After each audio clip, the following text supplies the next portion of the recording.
Some of the moments that I love seeing the most in the history of Islam are moments when you see that the Sahaba, despite being the best that humanity has to offer after the Prophet ﷺ, they were still just that, human. And one of the funniest of these stories is when two companions, Nu'ayman and Suwaybit, were sent under the authority of Abu Bakr as-Siddiq by the Prophet ﷺ on a journey, and they got into an argument. Now, while Abu Bakr as-Siddiq was in charge of the entire group, Suwaybit was specifically in charge of provision, so all of the food. Now, Suwaybit, knowing that Abu Bakr as-Siddiq was in charge of the group, wouldn't do anything without his permission. So when Nu'ayman came up to him and said, "I'm hungry," Suwaybit was like, "I'm not giving you anything until Abu Bakr comes back."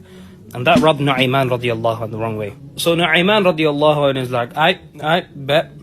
Walks away and finds a random caravan and goes, "I have an offer for you. How would you be interested in buying a slave?" So the caravan are like, "Yeah, we're listening. Tell us about him." And Nu'ayman says, "Listen, he's an excellent slave, very strong, very obedient. He has one flaw. He thinks he's a free man. He's very smart. So he's going to try and convince you that he's free. You just have to promise me that you're not going to let him go." And they're like, no, we'll never let him go. How much would you sell him to us for? And Nu'ayman says like a very small number. Bro's like, 5 dates and a penny, you can have him. So obviously they accept. So Nu'ayman takes them back to Suwaybit and like, yeah, that's the guy.